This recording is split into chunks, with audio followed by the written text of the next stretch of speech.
everyone, welcome back to my channel. Thank you so much for clicking on this video. I'm super excited to be doing another video. I know it's been a bit quiet on this channel, but I'm glad that I'm back now. In today's video, I'm going to be unboxing a new MacBook Pro that I got for myself, and I'm super excited to be sharing this video because I've been waiting for this delivery for over a month. It's time to unbox. So I got the package in this very small box and I was very excited to open it. So I just went ahead to open it, and this is what it looks like. Yeah, very clean, and it came in the usual MacBook packaging that you would typically get when you buy a new MacBook Pro.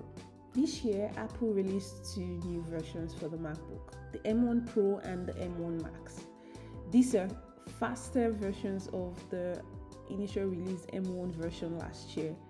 I already know that performance-wise this is going to be a beast, and I can't wait to give it a try. The new MacBook M1 Pro comes with a new and different build. I was very excited here, even though it doesn't look like it, to unbox it. And the first thing that I noticed from the packaging was how thick the new MacBook Pro M1 is. So let's take that out carefully, and like you can see here, it's kind of very clean, I would say. Let's keep that aside now and see what else we have in the box. So in the box we have this card, and it contains the manual for the MacBook. I also have a charger and the new MagSafe cable. It's actually not new if you think about it, because my current laptop, MacBook 2015, also used the MagSafe cable, but I'm happy to see it come back. The specs for the MacBook that I got is the 14-inch with the 16 gig memory and 512 gig of storage space. I got that one because I intend to use this laptop for mostly video editing and a bit of programming related work. The new design of the MacBook is quite impressive. We've now got new additional ports. If you also notice, you no longer have the glorious touch bar. That's now being replaced with actual function keys. Thank you so much, Apple, for listening to us. I will miss the touch bar, but yeah, I'm currently loving the current keyboard as of right now. Something else that I like about the keyboard is that it has this all black matte look, and the keys are quite functional.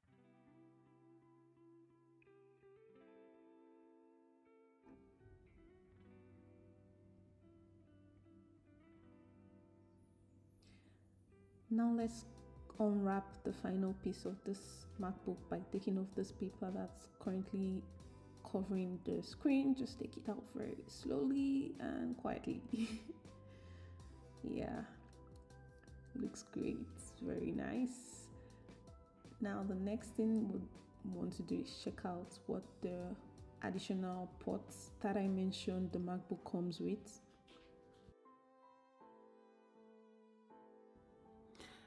The ports in the MacBook Pro includes a MagSafe port for charging it, which I really like, 3 Thunderbolt USB-C ports, a headphone jack, a memory card slot, and a HDMI cable. Now, I really like the MagSafe connector because I like the magnetic feel. Like when you try to click it in, it's very, very sturdy. Even if you're charging your laptop and you mistakenly jank it off, it's pretty much going to stay intact. But please don't try this at home.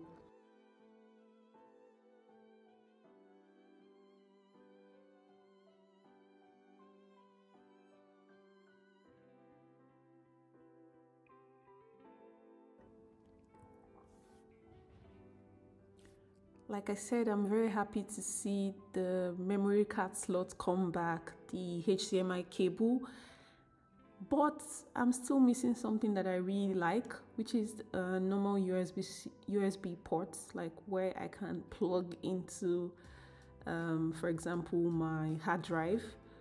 I still need to use a dongle for that, unfortunately. And I'm not very happy about that, because I mean, if you're bringing everything back, why not just add the USB ports? I mean, currently there is like 3 Thunderbolt ports on this MacBook, right? And I don't think I'll use 3 of them at the same time. So yeah, I'm not very happy about that, but I'll do with what I have for now.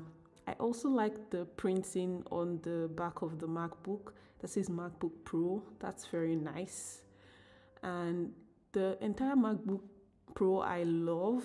There are just a few bits of it that I feel like, oh, probably they should have considered putting this back, right? If they're trying to bring back some of the old things that they initially removed. That's just my thoughts.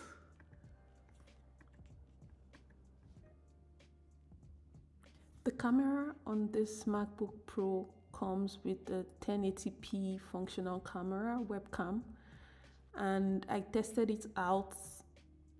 This is the first test, and I didn't really like the color that it gave me, but I mean, it could be that my lighting was too bright, but I'm going to try it again and see how it works.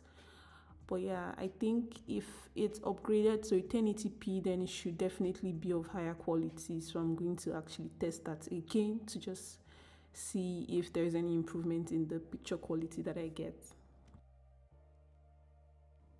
Let's talk about performance. So I went ahead to edit this video with Final Cut Pro on this MacBook, and to be honest, it was the best experience that I've had.